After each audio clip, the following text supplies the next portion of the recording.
Welcome to the Japel Hernandez podcast. You're about to listen to Life Talks. In this segment, I give practical tips on how to live an abundant life. Enjoy listening and God bless you.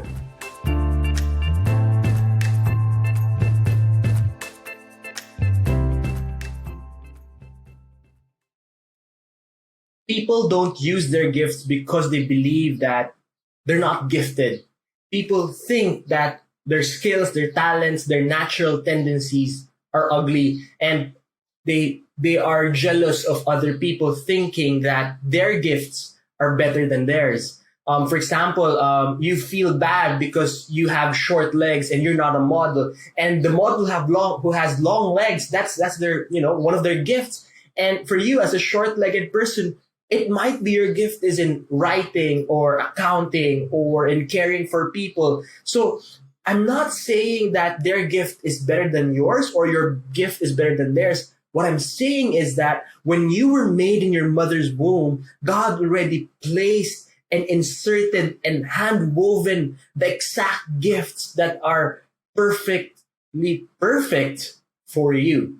Hi, my name is Japel Hernandez and welcome to Life Talks. And my talk for today is this: if you don't use your gift, you may lose it. Let me tell you a story. When I was growing up, I loved writing. I loved essays. I was my best grades in school in English, Filipino, social studies. They were always in essay form. So every time there was an exam, as long as there was an essay, I knew that I could ace it because I was detailed in my writing and all of those. I was passionate in writing. Also, my classmates would always ask me to present in front of class. So it's okay for them, for me to not study or do what is asked, like, do the research. But what they will do is give me the data or whatever to research, and they will ask me to present in front. So especially when there's a teacher who has a lot of questions, one thing that I had as a gift was I didn't panic. I would just, try my best to stay calm and just respond the best I could do to this professor. And this was one of my gifts. I thought immediately I would be a good public speaker, but as everyone has probably said this, shared that a lot of people tell you to not pursue your gift because it won't make your money. Like, for example, people said, who will pay you as a writer and a speaker? That's not a good career option. So it's really sad. It's really painful, especially when you're a young person. So what I did was college and when I started working, I put this aside thinking, okay, I should just be in a desk. I should just be stuck. And being my natural me is bad. And that psyche, that mindset, that those wordings are really gonna make you miserable because you think that you're not good enough. And those who are excellent in math, desk jobs, typing, coding, you think they're better than you because they're naturally good at the workplace environment, and you because you're good in communication, team leadership, organization, stuff like that. I felt bad. I felt small because in school or in corporate at start, those gifts are, not praised as much. But you know what? Somewhere in my 20s, I stopped listening to people because I listened to Bo Sanchez, other leaders. I read books, and I just had the guts to take a risk. And now, what do? I lead ministry, organizations, businesses. I make content. I make every talk I make in Life Talks is an original talk. So this was 3 times a week, and it's really hard, but I love it because it's natural for me. And all of those things. Why? Because it's my gifting. So if you're that person who has not pursued your gift, you want to know why? I have a few reasons why. This is based on my research and based on my observation. Number one, why do people hide their gifts? Number one, imposter syndrome. People, Everyone has this, especially young people, especially those who are afraid that they're not good enough. So, what is syndrome? We're afraid, or you're afraid, when people really get to know you, they won't like you. They'll see that you're a fake, you're not good enough, you're terrible, just copycat. And let me, slap you. Everyone is a copycat at first. Even for example, Apple or Android, they didn't make the first phones. They just made a better copy of what was original before. So I'm telling you, don't be afraid, and you just have to embrace who you are. You're not a fake. You have to embrace who you are. The second issue is that insecurity. A lot of people are insecure, feeling that they'll never measure up, they're not good enough, and somebody's always better than them. Yes, somebody's better at you at something, but they're not better at you at everything. So what you have to do is really sculpt out and see, what are my gifts? What am I really good at? What are my natural talents? And once you figure those things out, everything will come naturally to you.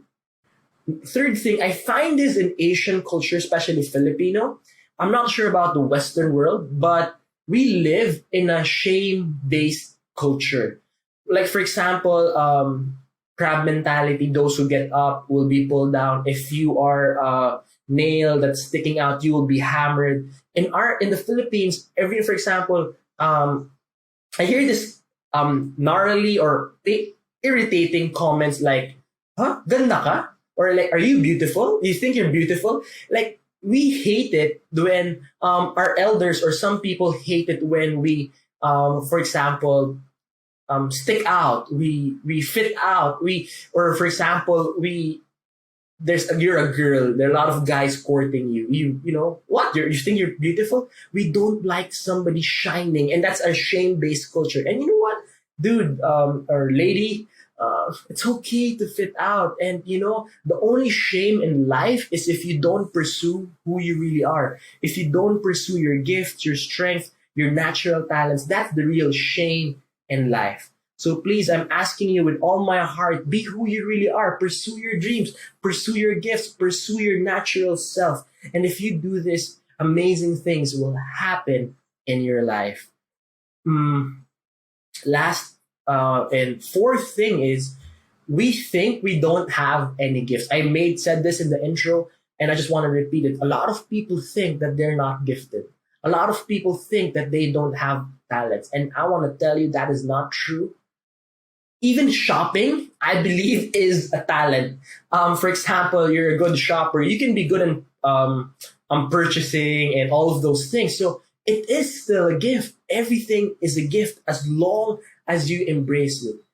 In First Peter, there's a Bible verse that says, "Everyone was born with a gift according to himself or herself." So it's a bastardized paraphrase, because just remembered while I was giving this message. So I just want you to research First Peter chapter 4, and you'll read it, and you'll find out that you have your own gift that you need to embrace. All right. So 4 things. Number 1, imposter syndrome, insecurity, shame culture, and we think we don't have enough gifts or talents. So for me, I believe I'm not technically gifted, and I have embraced that. I have accepted that. But I have interpersonal gifts, communicational gifts, relational gifts, and that the gift of also not giving up, I believe that's a gift. So those are my gifts, but I am not, great in analysis and all of those things. Just want to share that to you. So, your natural talents and abilities are God given. I want to just preach that to you. You're not a fake. You're not a copycat. Everything you have, everything that you're talented with, that God wanted it to be with you. And you don't need somebody's permission to embrace your gift. When God made you, you're already gifted. So I want you to embrace the gift that God gave you. If you don't pursue it, what God gave you, He can take away. Remember, everything that God has given, it is a gift. And every gift can be taken away. So please, just take care of your gift, embrace it. And you will see, as you pursue this gift, like in the parable of the talents or parable of the coin, as you embrace and take care of what was given to you, God will give you more. Nagrereklamo ka ba, or are you mumbling or hating the fact that you're not receiving enough blessings, breakthrough, and miracles? Maybe it's because you're not embracing your natural gifts. So what if you embrace your natural gift and talents, and this will open you up to more gifts and talents? So that's what I want you to do right now. And just, I declare that God will bless you. God will pursue you. God will take care of you. God will just prepare you for something really great. Wag mo sayangin buhay mo. You're meant for more. And this is what I really believe in. You've heard this in many preachings, many talks, whether it's in something religious or secular or whatever. God has a purpose and on why He gave you that gift. So as you pursue your gift, I believe God will reveal His purpose through your life. So today, as we end this life talk, I ask you to embrace your gifts. I want you to know that you're meant for more, and I want you to love who you are, because you are unique. And I encourage you, accept your gift and attract abundance. Let me repeat, because it was a bad landing. Even if you're a gifted communicator, you're not always perfect. So that's okay. Embrace your mistakes. I repeat, listen to me, look me in the eye, or put the speaker near your ear. Accept your gift and attract abundance. As you embrace who you are, you open yourself up to more abundance. Thank you for listening or receiving this message. Thank you for being part of Life Talks. I ask you to smash that like button, tag, like, comment, and share. We all of that will help the algorithm and share it to more people. Thank you so much, and bless more people, live an abundant life, and the best is yet to come. God bless you. This is J. Hernandez.